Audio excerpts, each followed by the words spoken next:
بسم اللہ الرحمن الرحیم۔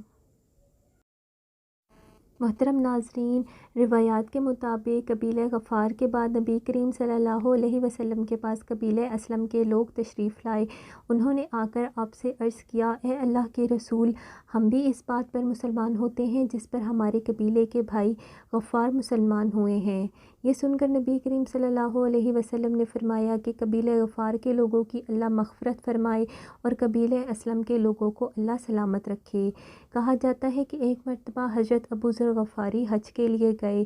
طواف کے دوران لوگ چاروں طرف جمع ہو گئے۔ اس وقت انہوں نے کہا، بھلا بتاؤ تم میں سے کون سفر پر جانے کا ارادہ فرماتا ہے؟ تو کیا وہ سفر کا سامان ساتھ نہیں؟ لوگوں نے کہا کہ بالکل ساتھ رکھتا ہے۔ تو تب انہوں نے فرمایا کہ یاد رکھو، قیامت کا سفر دنیا کے سفر سے کہیں زیادہ لمبا ہے، اور اسی لیے اس سفر کا سامان لے لو جو تمہیں زیادہ فائدہ پہنچائے۔ لوگوں نے کہا کہ ہمیں کیا چیز فائدہ پہنچائے گی؟ تو انہوں نے کہا، بلند مقصد کے لیے حج کرو، قیامت کے دن کا خیال کر کے ایسے دن روزے رکھو جو سخت گرمی کے ہوں، اور اندھیری قبر اور وحشت کا خیال کرتے ہوئے رات کی تاریکی میں نمازیں پڑھو۔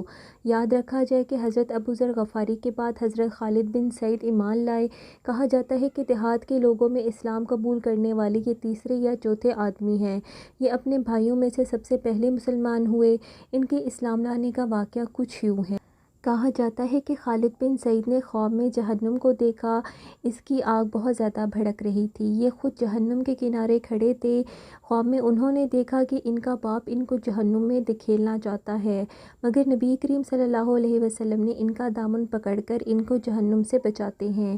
اس گھبراہٹ کے عالم میں ان کی آنکھ کھل گئی اور انہوں نے فوراً کہا کہ اللہ کی قسم یہ خواب سچا ہے، اور ساتھ یہ بھی کہا کہ اللہ کے رسول ان کو جہنم سے بچا سکتے ہیں۔ وہ فوراً حضرت ابوبکر صدیق رضی اللہ عنہ کے پاس گئے اور ان کو اپنا خواب سنایا۔ حضرت ابوبکر صدیق رضی اللہ عنہ نے خواب سن کر فرمانے لگے، یہ خواب تمہارے لیے بھلائی اور خیر لایا ہے۔ اللہ کے رسول موجود ہیں اور ان کی پیروی کرو۔ چنانچہ خالد بن سعید نے فوراً ہی حضرت محمد صلی اللہ علیہ وسلم کی خدمت میں حاضر ہوئے۔ انہوں نے آپ سے پوچھا کہ آپ کس کی عبادت کرتے ہیں؟ آپ صلی اللہ علیہ وسلم نے فرمایا، میں اس بات کی دعوت دیتا ہوں کہ اللہ ایک ہے، اس کا کوئی شریک نہیں اور اس کے برابر کوئی نہیں، اور یہ کہ محمد اللہ کے بندے ہیں اور اس کے رسول ہیں۔ اور جو تم پتھروں کی عبادت کرتے ہو، اس کو چھوڑ دو۔ یہ پتھر نہ دیکھ سکتے ہیں، نہ بول سکتے ہیں، نہ سن سکتے ہیں، نہ نقصان پہنچا سکتے ہیں اور نہ کوئی فائدہ دے سکتے ہیں۔ یہ سنتے ہی حضرت خالد بن سعید نے فوراً مسلمان ہو گئے۔ ان کے والد کا نام سعید بن عاص تھا۔ ان کو بیٹے کے مسلمان ہونے کا پتہ چلا تو بہت آگ بگولا ہو گیا اور اپنے بیٹے کو کوڑے سے مارنا شروع کر دیا۔ اتنے کوڑے مارے کہ وہ بے ہوش ہو گئے۔ پھر اس نے کہا، تو نے محمد کی پیروی کی، حالانکہ تو جانتا ہے کہ وہ پوری قوم کے خلاف جاتا ہے، وہ اپنی قوم کے معبودوں کو برا کہتا ہے۔ یہ سن کر خالد بن سعید رضی اللہ عنہ نے فرمایا کہ اللہ کی قسم، وہ جو پیغام لے کر آئے ہیں میں نے اس کو قبول کیا ہے۔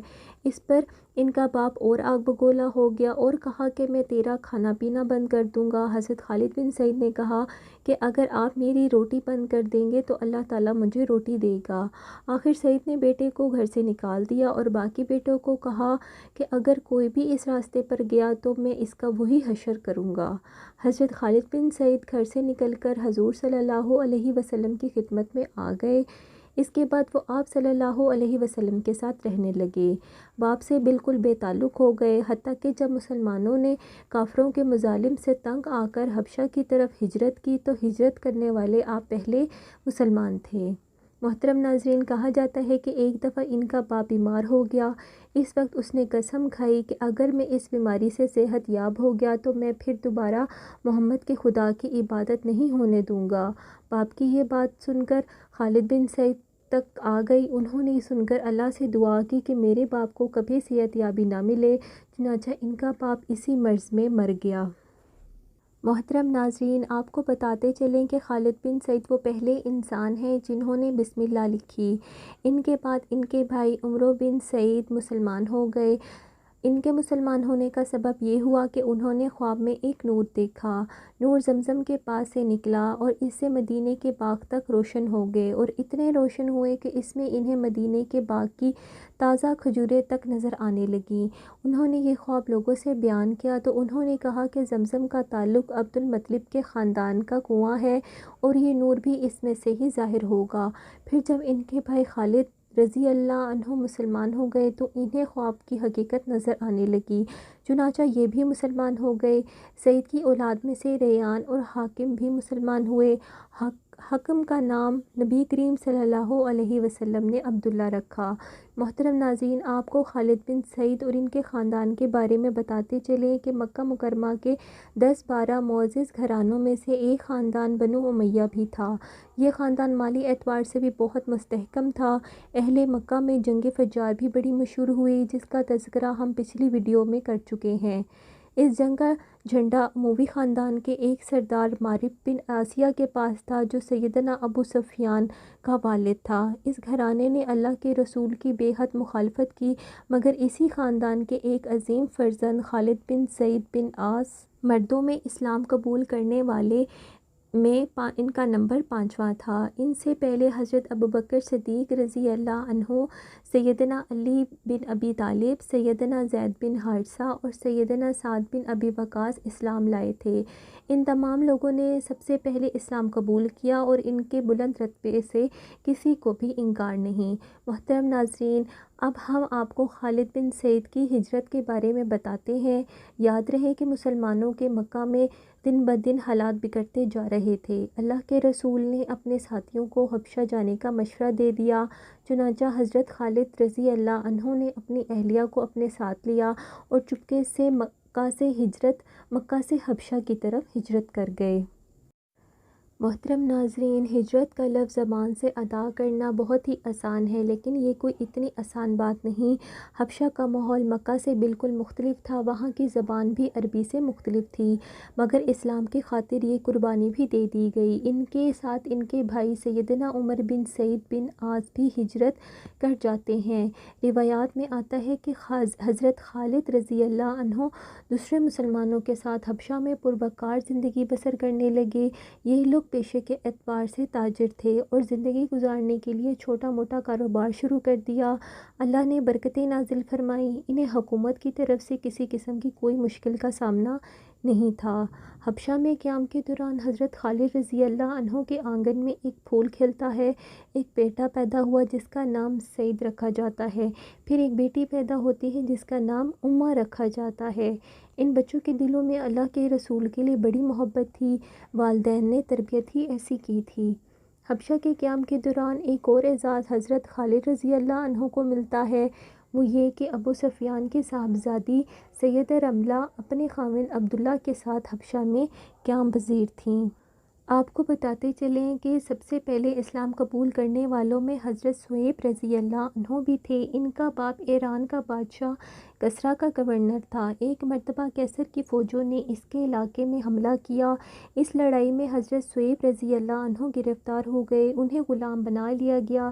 اس وقت یہ بچے تھے، چنانچہ یہ غلامی کی حالت میں ہی روم میں پلے بڑھے جوان ہو گئے۔ پھر عربوں نے ان کو خرید لیا اور فروخت کرنے کے لیے مکہ کے قریب عکاص کے بازار میں لے آئے۔ اس بازار میں میلہ لگتا تھا، وہاں غلاموں کی خرید و فروخت ہوا کرتی تھی۔ میلے میں سے ایک شخص عبداللہ بن جدعان نے ان کو خرید لیا۔ اس طرح یہ مکہ میں غلامی کی زندگی بسر کر رہے تھے کہ نبی کریم صلی اللہ علیہ وسلم کا ظہور ہو گیا۔ ان کے دل میں یہ بات آئی کہ ذرا جا کر ان کی بات سن کر آؤں۔ وہ گھر سے نکلے، راستے میں ان کی ملاقات عمار بن یاسر سے ہوئی۔ انہوں نے ان سے پوچھا کہ صہیب کہاں جا رہے ہو؟ انہوں نے یہ بول اٹھے کہ میں محمد کے پاس جا رہا ہوں، جا کر دیکھوں کہ وہ کس چیز کی دعوت دیتے ہیں۔ یہ سن کر عمار بن یاسر بول اٹھے میں بھی اسی ارادے سے نکلا ہوں۔ تب حضرت صہیب بول اٹھے تو اکٹھے ہی چلتے ہیں۔ اب دونوں حضرات رسول صلی اللہ علیہ وسلم کی خدمت میں حاضر ہوئے۔ آپ صلی اللہ علیہ وسلم نے دونوں کو اپنے ساتھ بٹھایا۔ جب وہ بیٹھ گئے تو آپ صلی اللہ علیہ وسلم نے ان کے سامنے ایک اللہ کی بات کی اور قرآن کریم کی وہ آیات جو آپ صلی اللہ علیہ وسلم پر نازل ہو چکی تھیں، یہ آیات سنتے ہی انہوں نے آپ پر ایمان لے آئے۔ وہ شام تک آپ صلی اللہ علیہ وسلم کے ساتھ ہی رکے رہے۔ جب یہ واپس لوٹے تو حضرت عمار رضی اللہ عنہ کے والد نے پوچھا کہ دن بھر تم کہاں تھے، وقت گزار کر آئے ہو؟ انہوں نے فوراً بتا دیا کہ وہ مسلمان ہو چکے ہیں، ساتھ ہی اپنے گھر والوں کو بھی اسلام کی دعوت دیتے ہیں، اور جو حصہ قرآن کا انہوں نے اس دن یاد کیا وہ پڑھ کر سب کو سنایا۔ ان دونوں کو یہ کلام بہت ہی پسند آیا اور وہ فوراً مسلمان ہو گئے۔ اسی بنا پر آپ صلی اللہ علیہ وسلم نے حضرت عمار رضی اللہ عنہ کو الطیب المطیب کا خطاب دیا، یعنی پاک باز اور پاک کرنے والے۔